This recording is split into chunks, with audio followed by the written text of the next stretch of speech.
Hello दोस्तों, कैसे हैं आप सब लोग। उम्मीद करता हूं काफी अच्छे होंगे।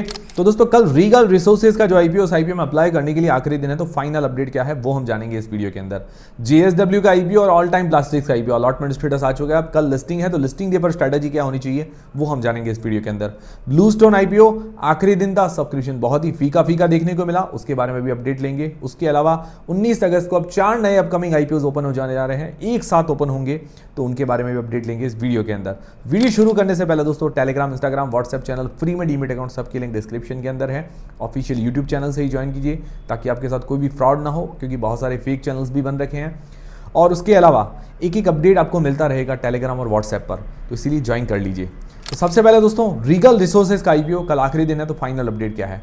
सबसे पहले देखिए दोस्तों, जो लोग लिस्टिंग गेन्स के हिसाब से अप्लाई करना चाहते हैं, तो जनरली हम हमारे 4 पैरामीटर्स देखते हैं। नॉलेज, जैज या जैज पैरामीटर, इस सिर्फ हम रिस्क मापने के लिए देखते हैं। भाई मार्केट में अभी कंडीशन कैसी है, ताजा हाल क्या है।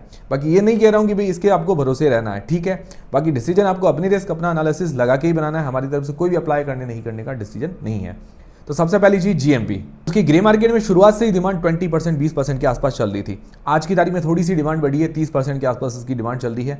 तो लगभग आप मान के चलिए 30 से 31 रुपए पर शेयर इसका ग्रे मार्केट का प्रीमियम आज की तारीख में बता रहा है। तो डिमांड अच्छी है अभी, तो यहाँ पर मैं पूरा जीएमपी के अंदर 1 पॉइंट देना चाहूंगा। बट जीएमपी अंदाजा है, इसके पूरे भरोसे तो नहीं रहना है, एजुकेशन पर्पज के लिए जान रहे हैं, तो यहाँ पर पूरा 1 पॉइंट हो जाता है। दूसरी चीज है वैल्यूएशंस। वैल्यूएशंस देखिए ओके कह सकते हैं, इतनी ज़्यादा भी सस्ती नहीं है, ठीक है। तो यहाँ पर मैं आधा पॉइंट देना चाहूँगा। हाँ, प्राइस बैंड अट्रैक्टिव है, ये बात तो है, बट क्या है कि थोड़ा और सस्ता मुझे लग रहा है करते तो ज़्यादा बढ़िया रहता। तीसरा है सब्सक्रिप्शन। सब्सक्रिप्शन देखिए इसको काफ़ी अच्छा मिला है, छोटा इश्यू साइज है, 26 गुना के आसपास ये टोटल सब्सक्राइब हो चुका है 2 दिन के अंदर, और अभी तक लगभग 5,600 करोड़ रुपए के आसपास लग चुके हैं। छोटे इश्यू साइज के हिसाब से भी अच्छा सब्सक्रिप्शन है, सारे पोर्शन फुल्ली सब्सक्राइब हो चुके हैं, ये काफ़ी अच्छी बात है। मतलब रिस्पॉन्स इसको काफ़ी अच्छा मिला है, तो इस हिसाब से मैं पूरा 1 पॉइंट सब्सक्रिप्शन के अंदर इसको देना चाहूँगा। क्योंकि देखिए जब भी जीएमपी ज़्यादा होती है, तब देख मान लीजिए कि भाई उसका सब्सक्रिप्शन ऑटोमेटिकली ज़्यादा ही हमें देखने को मिलता है, क्योंकि लोग इंटरेस्टेड रहते हैं इसीलिए। बाकी एंकर लिस्ट इतनी खास नहीं है, ठीक ठाक है, तो यहाँ पर मैं एंकर लिस्ट के अंदर 0 पॉइंट देना चाहूँगा। तो देखिए जीएमपी का 1 पॉइंट हो जाता है, सब्सक्रिप्शन का 1 पॉइंट और आधा पॉइंट हो जाता है वैल्यूएशंस का। तो 4 में से 2.5 पॉइंट बन रहे हैं, मतलब थोड़ा रिस्क से बाहर आ गया है, मतलब न्यूट्रल से भी बाहर आ गया, रिस्क फ्री अभी नजर आ रहा है अभी की कंडीशन देखते हुए। मैं ये नहीं कह रहा हूँ कि आपको अप्लाई करना नहीं करना, वो तो आपको खुद को सोचना है। अभी ऐसा लग रहा है कि भाई रिस्क थोड़ी कम नजर आ रही है। बाकी आप लोग क्या करेंगे, अप्लाई करेंगे नहीं करेंगे, वो कमेंट करके बता दीजिएगा।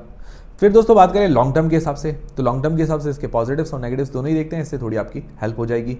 पॉजिटिव्स में सबसे बढ़िया एक चीज ये लगी कि इसका प्राइस बैंड अट्रैक्टिव है, 102 रुपए के आसपास इसका प्राइस बैंड है, थोड़ा अट्रैक्शन है। हालांकि इतना सस्ता भी नहीं कह सकते, बट एक अट्रैक्शन तो है 102 रुपए का। उसके अलावा फ्रेश इश्यू का पोर्शन ज़्यादा है, थोड़ा बहुत डेट मतलब उधारी भी अपना पे करेगी, ये भी काफ़ी अच्छी बात है। रेवेन्यू प्रॉफिट के अंदर अच्छी ग्रोथ है, इसके प्रॉफिट मार्जिन्स वगैरह बढ़े हैं, ये भी काफ़ी अच्छी बात है। आरओई आरओसी वगैरह भी बढ़िया है, ये भी ठीक है। अब नेगेटिव्स क्या है, नेगेटिव्स एक ही है बड़ा, ज़्यादा बड़ा नहीं है कि एक ही है, वो भी थोड़ा भारी है। इसके ऊपर डेट काफ़ी ज़्यादा है, मतलब उधारी काफ़ी है। डेट टू इक्विटी रेशियो जो है 2 के आसपास निकल कर आता है, बहुत ज़्यादा है। आईपीओ से पैसे से थोड़ा बहुत डेट पे करेगी, बट उसके बाद भी काफ़ी ज़्यादा डेट रह जाएगा, तो ये सबसे बड़ा नेगेटिव है इसके लिए। बाकी वैल्यूएशंस थोड़ी और सस्ती करती तो बढ़िया रहता, ठीक है। वैल्यूएशंस को फिर भी हम इग्नोर कर सकते हैं, पर डेट इसके लिए थोड़ा बड़ा थ्रेट भी है, रिस्क भी है। तो देखिए अगर डेट इसके ऊपर ज़्यादा कंट्रोल के अंदर होता ना, मतलब एकदम कंट्रोल के अंदर डेट होता, तो मुझे लगता है ये बढ़िया कंपनी साबित हो सकती थी लॉन्ग टर्म के लिए। लॉन्ग टर्म के लिए अभी भी अट्रैक्टिव है, नो डाउट, बट इसके अंदर रिस्क डेट वाला साथ में जुड़ा हुआ है, ये चीज़ आप ध्यान में रखिएगा। अब आप लोग क्या करेंगे, लॉन्ग टर्म के हिसाब से अप्लाई करेंगे, लिस्टिंग गेन्स के हिसाब से, मुझे कमेंट करके बता दीजिएगा। पर्सनली मुझे तो ऐसा लग रहा है कि मैं तो लिस्टिंग गेन्स के हिसाब से ही सोच रहा हूँ, ज़्यादा रिस्क क्यों लूँ, और भी बहुत सारी कंपनियाँ हैं उसके अंदर रिस्क लेंगे, देखते हैं क्या होता है। बाकी आप लोग क्या करेंगे वो कमेंट करके बता दीजिएगा। मेरी तरफ से अप्लाई करने नहीं करने का डिसीजन नहीं है, जो भी आप डिसीजन बनाएं अपनी रिस्क अपना एनालिसिस लगा के बनाएं। फिर दोस्तों जेएसडब्ल्यू आईपीओ की कल लिस्टिंग है, 14 अगस्त को कल लिस्टिंग है, 9 बजे मार्केट खुलेगा, 10 बजे से आईपीओ की लिस्टिंग होगी। तो एक अंदाजन लिस्टिंग प्राइस जान लेते हैं, अंदाजा ही है, फिक्स चीज़ नहीं है, जो ग्रे मार्केट के अंदर डिमांड है उस हिसाब से हम देख रहे हैं। 147 रुपये मतलब 147 रुपीज़ के अंदर हमें अलॉट हुआ है, ठीक है, ये बात क्लियर हो गई। अब 8 रुपये के आसपास जीएमपी चली, लगभग 5% के आसपास, तो 8 रुपये के जीएमपी है, मतलब अंदाजा ही है, जीएमपी फिक्स चीज़ तो है नहीं, तो उसके हिसाब से 155 रुपये के आसपास लिस्टिंग की संभावनाएं नजर आ रही है। मतलब जो ग्रे मार्केट में डिमांड है उस हिसाब से, मेरे अनुसार नहीं बता रहा हूँ, तो ठीक है, ये चीज़ हो गई। 155 रुपये के आसपास ग्रे मार्केट के अनुसार लिस्टिंग हो सकती है, बट अब एक रेंज लेके चलें, जरूरी नहीं कि भाई 155 के आसपास ही लिस्ट हो। 145 से 165 के बीच में ये लिस्टिंग होने की संभावनाएं नजर आ रही। थोड़ा डिमांड कम रही तो नेगेटिव लिस्टिंग हल्की फुल्की हो सकती है, थोड़ी डिमांड ज़्यादा रही तो थोड़ी अच्छी भी लिस्टिंग हो सकती है, बट संभावना है 155 160 रुपये के बीच में लिस्टिंग होने की संभावना है, नेगेटिव लिस्टिंग की संभावनाएं कम नजर आ रही है। हो भी गई तो मैंने आपको बताया कि इसमें कोई दो राय नहीं होगी क्योंकि शुरुआत से ही डिमांड कम है। ठीक है, अब ये चीज़ क्लियर है। अब लिस्टिंग गेंस तो मिलने की संभावना इतनी है 4-5% है, उसका क्या लिस्टिंग गेंस माने। ठीक है, बट फिर भी अब जिन लोगों ने लिस्टिंग गेंस के हिसाब से अप्लाई किया, लॉन्ग टर्म के हिसाब से अप्लाई किया, दोनों ही जान लेते हैं। तो जनरली मुझे पता है कि काफ़ी लोगों ने लिस्टिंग गेंस के हिसाब से तो अप्लाई किया ही नहीं होगा क्योंकि शुरुआत से ही डिमांड थोड़ी सी कम थी। अब किया भी होगा तो देखिए भाई लिस्टिंग गेंस इतना ही मिल रहा है, अब आप सोचिए कि आपको क्या करना है। बट मुझे काफ़ी ऐसा लग रहा है कि क्योंकि काफ़ी लोगों ने लॉन्ग टर्म के हिसाब से ही अप्लाई किया है, तो लॉन्ग टर्म के हिसाब से देखिए मुझे पॉजिटिव्स नेगेटिव्स बता देता हूँ। पॉजिटिव में सबसे बड़ा पॉजिटिव ये लगा कि भाई JSW ग्रुप है, प्रमोटर इसका काफ़ी अच्छा JSW, इसके कारण थोड़ा क्या कि ट्रस्ट बिल्ड होता है और JSW ग्रुप काफ़ी बड़ा भी है, तो एक बड़ा पॉजिटिव ये हो जाता है। दूसरा, फ्रेश इश्यू का ये सही उपयोग कर रहे हैं, कुछ अपना डेट पे करेंगे, कुछ नए प्लांट के अंदर पैसा लगाने वाले हैं। एंकर लिस्ट बहुत ही शानदार आई है, तो ये एंकर लिस्ट भी उसका भी सपोर्ट मिल जाता है। बाकी ये सेक्टर डिमांडिंग है, शानदार सेक्टर है और ये अपने सेक्टर के अंदर भी उभरती हुई कंपनी है, धीरे धीरे करके उभर रही है। तो क्या कि प्रमोटर्स अच्छे होते हैं तो उसका भी सपोर्ट मिलता है, उनको एड्स वगैरह करवानी हो, अपना मार्केट बढ़ाना हो, तो प्रमोटर्स जो अगर बड़े होते हैं उनके हाथ में पैसा होता है तो एवरीथिंग इज़ पॉसिबल। नेगेटिव्स में क्या है, नेगेटिव्स देखिए थोड़े से भारी हैं। अगर JSW ग्रुप नहीं होता, इसके अलावा दूसरी कोई कंपनी होती, छोटी कोई कंपनी होती, तो थोड़ा रिस्क ज़्यादा रहता। 2025 में रेवेन्यू डाउन हुआ है, 2025 के अंदर लॉस के अंदर भी है, उधारी भी काफ़ी ज़्यादा है, ये बड़े नेगेटिव हैं। तो ये भारी नेगेटिव हो जाते हैं, इसके साथ रिस्क जुड़े हुए हैं। भाई आपको लगता है कि भाई इन रिस्क के साथ मुझे नहीं जाना, भाई ये रिस्क भाई आगे आने वाले टाइम संभले नहीं संभले, तो भाई मुझे तो लॉन्ग टर्म के हिसाब से नहीं जाना, तो आप अवॉइड भी कर सकते हैं इसको, मतलब जो है उसको सेल करके एग्जिट भी हो सकते हैं।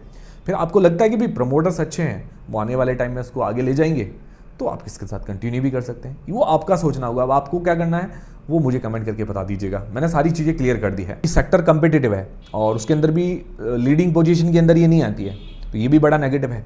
ठीक है, अब ओवरऑल मुझे ऐसा लग रहा है, पर्सनली मुझे क्या लग रहा है, पर्सनली मुझे 2 लॉट अलॉट हुए। मैंने 3 लॉट अप्लाई किए थे, तो मुझे 2 लॉट अलॉट हुए। मुझे मेरे नाम से नहीं हुए, मेरे भाई के नाम से हुए, तो 2 लॉट अलॉट हुए। ठीक है, तो उनको मेरा तो रखने का ही विचार, हमने लॉन्ग टर्म के हिसाब से ही सोचा था। बाद में देखिए अगर नीचे आ गया तो फिर देखेंगे एवरेज करने का, अभी तो बाकी सेल करने का विचार नहीं, क्योंकि यही था इरादा कि भाई लॉन्ग टर्म में रखेंगे। और मुझे थोड़ा डर तो है कि भाई डेट है इसके ऊपर, भाई रेवेन्यू डाउन हुआ है, लॉस के अंदर है इस साल, इसका तो डर है। बट मुझे एक विश्वास भी है कि JSW ग्रुप के कारण थोड़ा उभर सकती है कंपनी आने वाले टाइम में। तो ये प्योर लॉन्ग टर्म स्टोरी नज़र आ रही है, रिस्क के साथ नज़र आ रही है। मैंने आपको बता दिया कि भाई आपको लग रहा है कि रिस्क है कि मुझे तो इसके साथ नहीं जाना, तो एग्जिट हो सकते हैं। आपको लग रहा है कि भाई मुझे भरोसा है ये 15,000 भी गए तो गए, तो आप उसके साथ जा सकते हैं। ये सोच होनी चाहिए आपकी। ठीक है, बाकी नीचे आया तो क्या करना चाहिए, मान लो ऐसा तो है नहीं कि पूरा नीचे के नीचे ही रहेगा, नीचे आया तो एवरेज भी कर सकते हैं। लॉन्ग टर्म में ये स्ट्रैटेजी क्लियर होनी चाहिए आपकी। अब आप लोग क्या करेंगे कमेंट करके बता दीजिएगा। ठीक है, मेरी तरफ से होल्ड करने, सेल करने, बाय करने किसी का भी डिसीजन नहीं है। तो थोड़ा नीचे रहता है, थोड़ा मौका मिलता है, तो मैं बाद में सोचूंगा इसको, मतलब कंडीशन के, मार्केट कंडीशन के हिसाब से बाय करने की, अगर नीचे जाता है तो। दोस्तों ऑल टाइम प्लास्टिक्स का IPO, कल इसकी भी लिस्टिंग है। ये तो कोई खास इतना मतलब ट्रेंडिंग के अंदर नहीं था, बट फिर भी कंपनी बैलेंस्ड है, अच्छी कंपनी नजर आ रही है, तो उसके बारे में भी जान लेते हैं। तो ये 275 रुपये के अंदर अलॉट हुआ है, 15 रुपये इसकी GMP चल रही है, 290 रुपये के आसपास GMP के अनुसार लिस्टिंग होने की संभावना नजर आ रही है। ये ठीक है। अब 270 से 300 रुपये के बीच में एक रेंज लेके चलें कि भाई मान लो मार्केट ऊपर नीचे रहता है तो इसके आसपास लिस्टिंग होने की संभावना है। बाकी ऐसा लग रहा है कि भाई 290 रुपये के आसपास लिस्ट हो सकता है, ऐसा अंदाजा है। बाकी नेगेटिव लिस्टिंग की संभावनाएं कम है, और नेगेटिव लिस्ट हो भी गया तो भी कोई ऐसा शॉकिंग वाली बात नहीं होगी। ठीक है, इतना उम्मीद है। इससे ज़्यादा एकदम बढ़िया मिल गया तो बहुत बढ़िया बात है कि भाई लोगों को अच्छा प्रॉफिट देखने को मिल गया, ये पॉसिबल है लिस्टिंग वाले दिन कुछ भी। बाकी डिमांड नॉर्मल बता रही, इतनी ज़्यादा नहीं है। अब लिस्टिंग गेंस के हिसाब से मुझे पता है इसमें भी काफ़ी लोगों ने अप्लाई नहीं किया होगा तो देखिए अगर आपका टारगेट शॉर्ट टर्म का है तो लिस्टिंग गेंस जितना मिला लेकर एग्जिट हो गए, बढ़िया स्ट्रैटेजी है।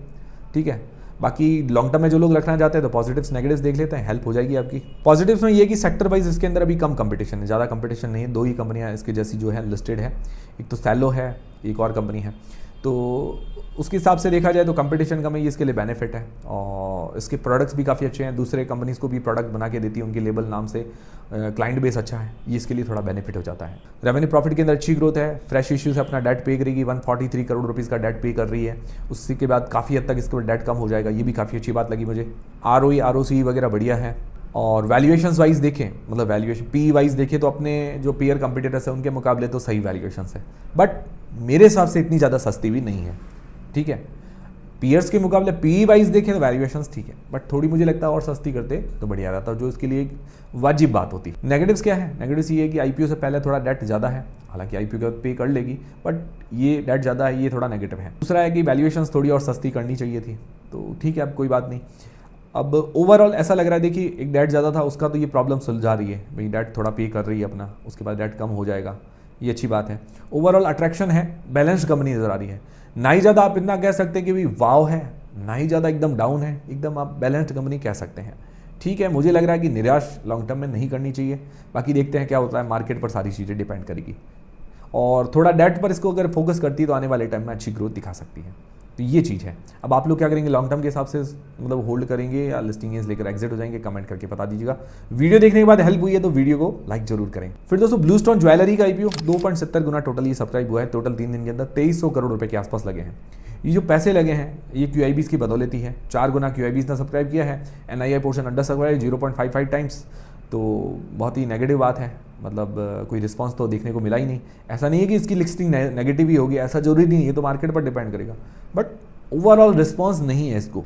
रिटेल पोर्शन 1.34 गुना के आसपास सब्सक्राइब हुआ है, मतलब ओवरऑल सारे पोर्शन जो है ठीक ठाक ही सब्सक्राइब हुए हैं, रिटेल पोर्शन सिर्फ 10% का ही था, तो उस हिसाब से सब्सक्रिप्शन तो काफ़ी कम है। अब ओवरऑल अलॉटमेंट के चांसेस अगर देखें तो लगभग मुझे लग रहा है सबको इसका अलॉटमेंट लगभग मिल ही जाएगा। बाकी कल इसका अलॉटमेंट स्टेटस के फिनटेक की वेबसाइट पर 14 अगस्त को आने वाला है, इसी चीज़ क्लियर है। आप में से किन किन लोगों ने अप्लाई किया कमेंट करके बता दीजिएगा। मैंने पर्सनली अप्लाई नहीं किया, मैं शुरुआत से इंटरेस्ट रेट कम था। ग्रे मार्केट के अंदर कोई खास डिमांड नहीं बता रही, मतलब फ्लैट लिस्टिंग होने की संभावनाएं नजर आ रही है, 0 GMP है।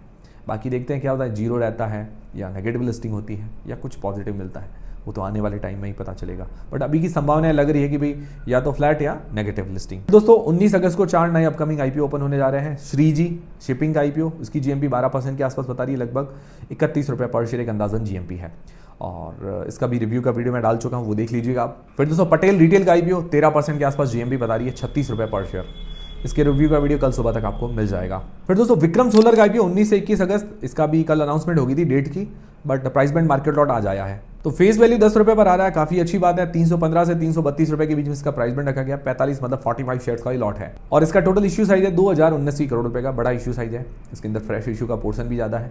बाकी ज्यादा डिटेल्स रिव्यू वाले वीडियो के अंदर क्लियर हो पाएगी। GMP करीब 20% 20% के आसपास चल रही है, 70 रुपए के आसपास इसकी GMP मान के चल सकते हैं। वैसे GMP अंदाजा ही होता है, बट एजुकेशन पर्पस के लिए हम जान रहे हैं, इसके पूरे भरोसे आप मत रहिएगा। तो जैम एरोमेटिक्स ये भी 19 से 21 अगस्त के बीच में ओपन होगा। मुझे ये नहीं समझ में आया कि सभी लोग एक ही डेट क्यों लेते हैं, अलग अलग डेट्स पे लेके आइए, ताकि क्या है कि लोगों के पास फंड भी रहे अप्लाई करने के लिए। अब 19 से 21 अगस्त सभी लेके आएंगे तो पैसा कहाँ पे बचेगा, लोगों को थोड़ा थोड़ा मौका दीजिए, और फिर एक साथ आते हैं तो दूसरे आईपीओ की डिमांड भी कम हो जाती है। इससे अच्छा एक 2-4 दिन के गैप में लेके आइए, तो लोगों के पास मतलब पैसा भी बचे और आईपीओ के अंदर लोगों को इंटरेस्ट भी रहे और थोड़ा सब्सक्रिप्शन भी मिले। अब पता नहीं सब एक ही डेट को एक साथ क्यों लेके आते हैं, इसका क्या रीजन। ये भी 19 से 21 अगस्त के बीच में ओपन रहेगा, और इसका जो प्राइस बैंड है 309 रुपये से लेकर 325 रुपये के बीच में, फेस वैल्यू 2 रुपये पर लेके आ रहे हैं, 46 शेयर्स का लॉट है, और इसके रिव्यू का वीडियो भी आपको मिल जाएगा जल्दी ही। साइज है 451 करोड़ रुपये का, छोटा इशू साइज है। तो ये है सारे आज के अपडेट्स, और अभी इसकी ग्रे मार्केट के अंदर डिमांड वगैरह ओपन नहीं हुई है, जैसे ही ओपन होती है मैं आपको अपडेट कर दूंगा। तो ये सारे आज के अपडेट्स, उम्मीद करता हूँ हमारा वीडियो, हमारी जानकारी आपको पसंद आएगी, हेल्पफुल रही होगी। हेल्पफुल रही तो वीडियो को लाइक जरूर करें, चैनल को सब्सक्राइब कर ले। मिलते हैं दोस्तों अगले वीडियो के अंदर।